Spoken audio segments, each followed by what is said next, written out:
Today, picking up where we left off, Don't Throw Away Tomorrow, Living God's Dream for Your Life by Robert H. Schuller on page 70 toward the bottom. Positive spiritual passion is the power source of human values that transform people from selfish, greedy, arrogant, and duplicitous creatures into beautiful human beings who are unselfish, generous, caring, and compassionate.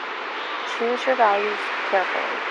Seek and accept the spiritual faith that boosts and blesses those values that will shape you into a more beautiful human being. From the traditions of Judeo-Christian culture come two more all-important human values: humility and honesty. All of the great people I've known in my life show a bold and brave commitment to these twin virtues. Honesty will be the fallout of humanity, and humility will be the fallout of honesty.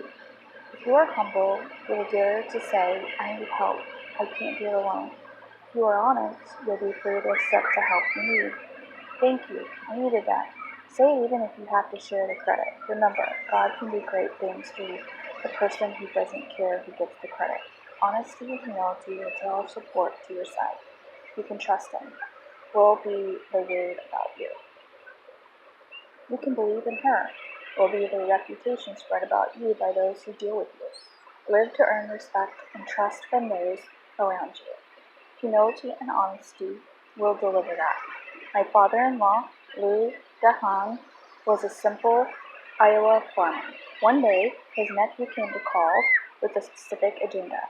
"Uncle Lou," he said to my father-in-law, "I'm going to start a new restaurant in Sioux City." That was the biggest city in northwest Iowa. "I need capital. Do you have cash to invest in my new business?" Uncle Lou was intimidated. He thought. He hedged. "Don't worry, Uncle Lou. You'll get your money back. You can trust me. And you can set the interest rate." So Dad gave his nephew what he asked for, which was almost all of his modest retirement nesting. The deal was done. Handshake only, no paper, just promises, and no interest. 1 year later, the restaurant went bankrupt. The settlement left nothing to be given to the creditors. Dad lost every penny. His nephew, embarrassed, moved to another state. He couldn't face his Uncle Lou, who had lost his entire investment. Years later, when Dad was not too many years from retirement, he got a letter in the mail. Enclosed was a small check from his nephew. The next month, another check, and then the next 24 months, the checks came until they added up to repayment in full of the loan Dad had made to his nephew. Bankruptcy had legally wiped out the debt, but Dad's nephew lived by values higher and nobler than the law. Then, as Christmas was approaching, a big truck pulled up to Dad's yard. Off the truck came a large box. The driver put it in front of the porch. "What's this?" my mother-in-law asked. "I had no idea," Dad answered. They opened it, and the first thing they saw was the envelope from Dad's nephew. Inside was not money. He was now all paid up, but a note. "You never charged me interest, Uncle Lou, so I'm sending you a special thank you gift." Underneath the wrapping paper was a large and luxurious upholstered lazy boy lean-back recliner. Yes, values shape character, and character shapes the person. So what happens when values clash? When you are equally committed to values that unexpectedly are in conflict. Work it out. Face conflict with resolution therapy. Just don't throw away tomorrow. Often, the conflict is not between good and bad, but rather between good and good, or between good and better, or between good and best, or between mediocrity and excellence. Conflict can arise between building a growing business and building a great marriage or time for the children. Or perhaps you are torn between paying to send your child to a fine private school and paying to provide better care for your elderly mother. How do you make a decision when competition between your chosen values requires that you choose one over the other? Consider justice versus mercy. In America and most of the developed world, people are free to choose a philosophy in their faith, but the choices are not all the same. An eye for an eye was the doctrine prior to Jesus. Vengeance was accepted as an expression of justice, which in more than one culture and religion has meant bloody wars, to get even and to fight injustice with the sword. Then Jesus came teaching non-judgmental love. Forgiveness became the premier value. Justice and mercy must embrace each other. And many Christians believe that happened when Christ died on the cross. Christians are taught that when a choice must be made between justice and mercy, let it be on the side of mercy. Or consider the predicament of surviving. Survival is the primal human value. When we are in harm's way, our lives are threatened by an armed enemy, or by a terminal disease. All other values pale in comparison with the value of saving our lives.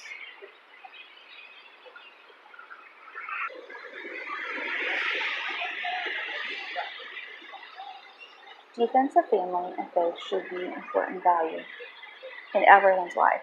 When your spouse or children come under unfair attack, suddenly our priorities shift, and we spend the time and money and energy that it takes to support the value of family.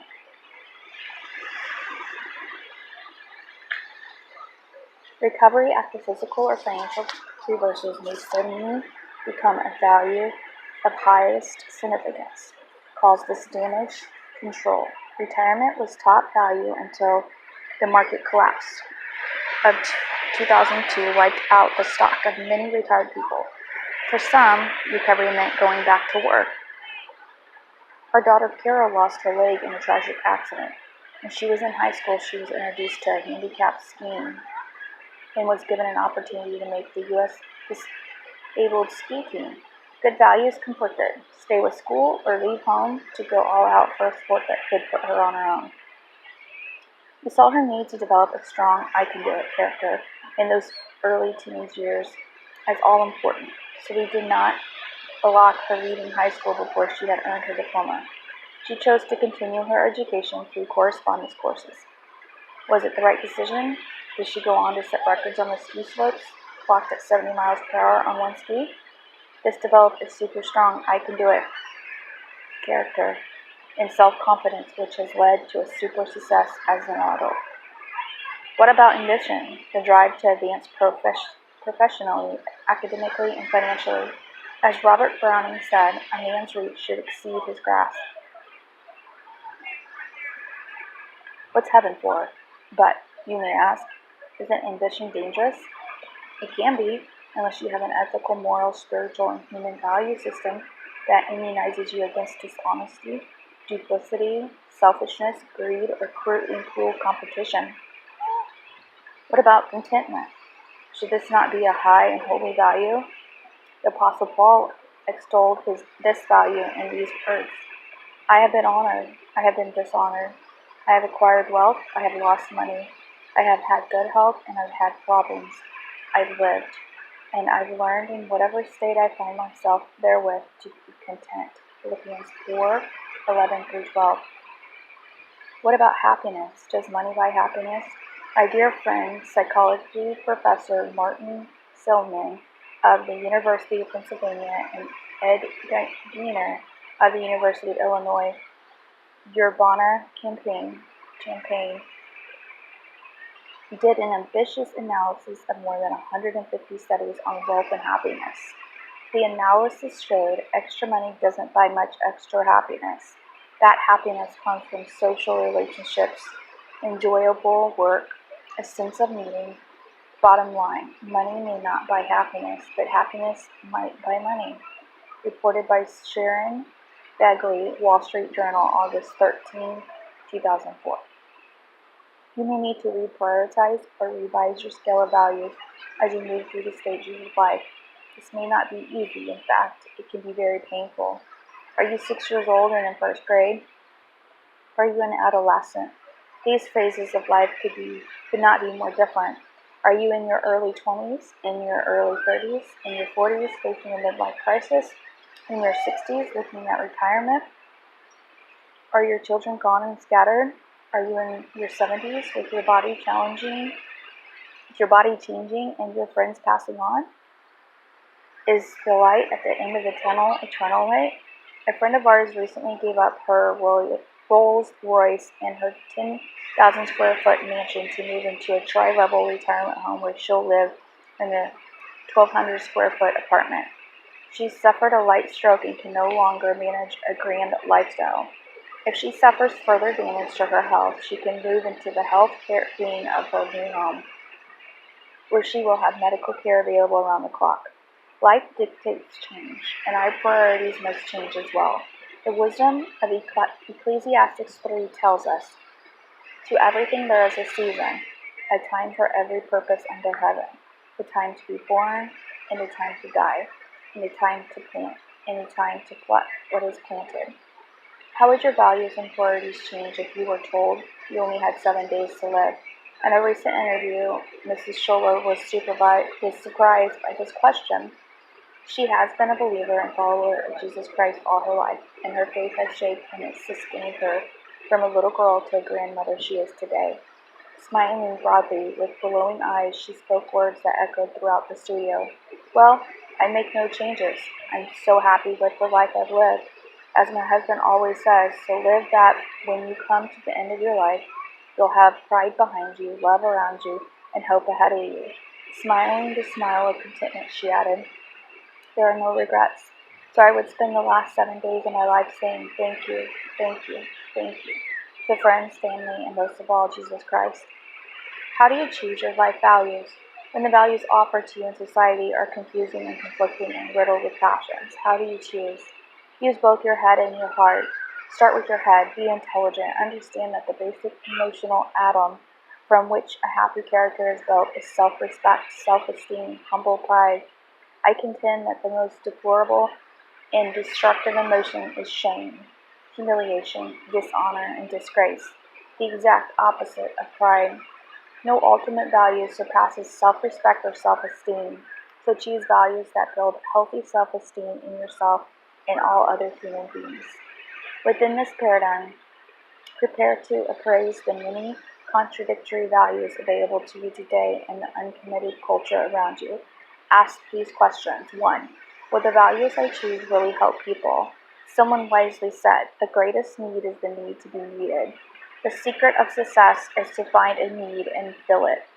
Will this philosophy inspire me and others to choose values of altruism, generosity, and self-sacrifice? 2. If I choose to live with these values, will I bring humble and honest honor to my family, my friends, my community, and of course, to my reputation?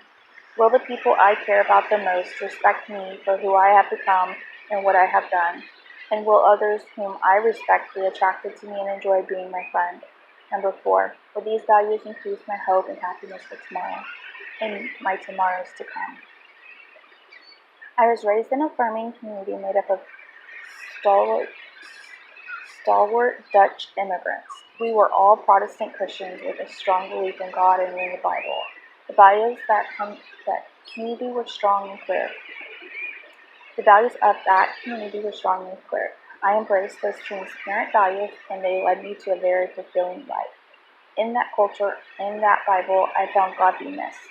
That became my guidance. It is crystal clear to me today that those values were and always will be timeless, classical, not changing with the fashions or the times. How have they served me? That question is best answered from this perspective.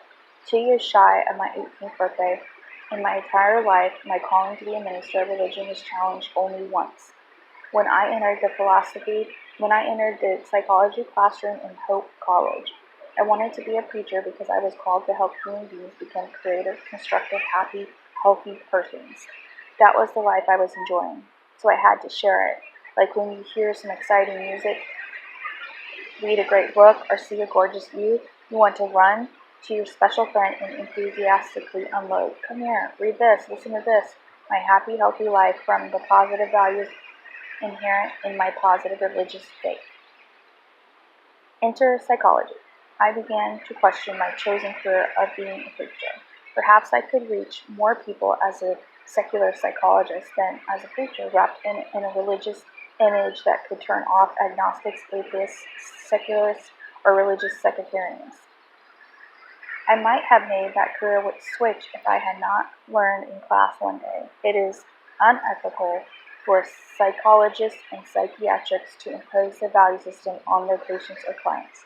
That really disturbed me. Even though I could see and appreciate the ethical wisdom of the professional policy, But what if the emotional and mental condition I'm supposed to treat has its sick roots in a patient's value system? I asked. The answers did not satisfy me. My childhood calling was confirmed. No, don't become a psychologist, become a minister.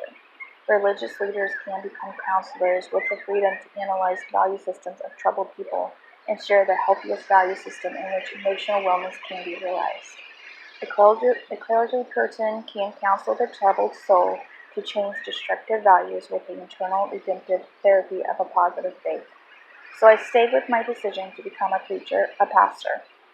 But I would continue in my lifetime to study insights and interpretations of human behavior from the greatest psychiatrists and psychologists in the world. Positive values could be the foundation of my counseling, and the results are fantastic. I know when I come to the end of my life, I'll have no regrets about the life my values have delivered to me. I know for sure I'll never say, why did I buy that whistle?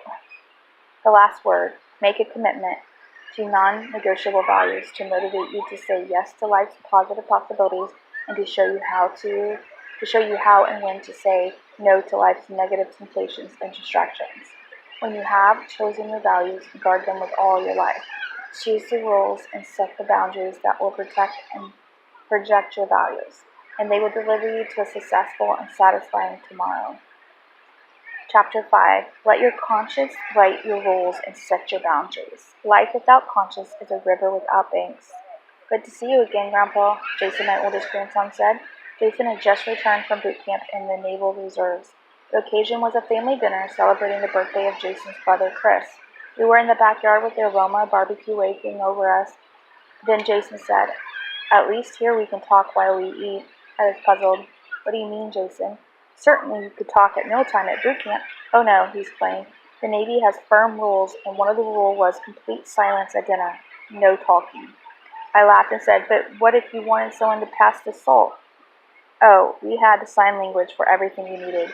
For salt, we did this." He held up his index finger. "For pepper, we held up 2 fingers. For ketchup, we did this." He held up an imaginary ketchup bottle, shaking it up and down in his other hand.